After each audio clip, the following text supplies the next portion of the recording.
Hi guys, तर ही मार्गशीर्ष महिन्यातील गुरुवारचा उपवासाची तयारी चालू आहे. तर आज सर्व मी मांडणी आणि पूजन वगैरे दाखवणार आहे. तर इथे चालू आहे माझ्या मम्मीचं उंबरठण पूजन. तर आता आम्ही मस्त लेप वगैरे लावून उंबरठण पूजन केलेलं आहे. आम्ही लेपमध्ये घेतो गोमूत्र, हळद आणि चंदनाची पावडर. आणि आज ठरवलं मम्मीलाच सगळं करू दे. आज मम्मीलाच व्हिडिओमध्ये घेईन मी, कारण मी फक्त इथे साफसफाई, लाईटिंग, डेकोरेशन हे सर्व माझी कामं असतात. बाकी सगळं पूजन वगैरे, मांडणी, सगळं भांडी वगैरे धुणं वगैरे सगळं मम्मीचं काम आहे. तर मम्मीला नसेल जमत किंवा मला कधी वाटलं करायचं तर तेव्हा मी करत असते.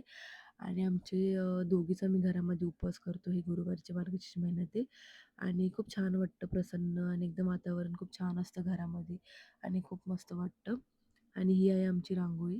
आम्ही मस्तपैकी शॉर्टकट रांगोळी काढतो घरात नेहमी. आमच्याकडे खूप सारे असे छापे आहेत, आम्ही घेऊन ठेवलेले आहेत. त्यास आम्ही छापेची रांगोळी काढतो. आणि नैवेद्याची तयारी करायला घेतलेली. इथे मस्त मटर पनीरची भाजी, श्रीखंड, वरण, भात सर्वची तयारी करून घेतलेली. ही मटर पनीरची भाजीची रेसिपी तुम्हाला मी नक्की देईन. खूप छान होते, ट्राय करून बघा नक्की. नंतर आम्ही तयारी केली ते दुधाची. ते बायका पाया वगैरे पडायला आल्यावर त्यांना दुधाचे हे नैवेद्य देतो.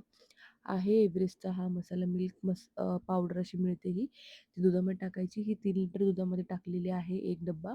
आणि इथे मस्त आमची पूजा झालेली आहे. मस्त तयारी वगैरे करून झाली. आणि खाली मंदिर आहे भवानी मातेचं आमच्या बिल्डिंगमध्ये. तिकडे आम्ही मस्तपैकी ओटी वगैरे भरून आलो दोघी. मस्त सर्वांकडे आम्ही जाऊन आलो, मग पाया वगैरे पडून आलो. आणि मग चालू झाली आमच्याकडे बायकांची सर्वांची यायची तयारी. So thank you.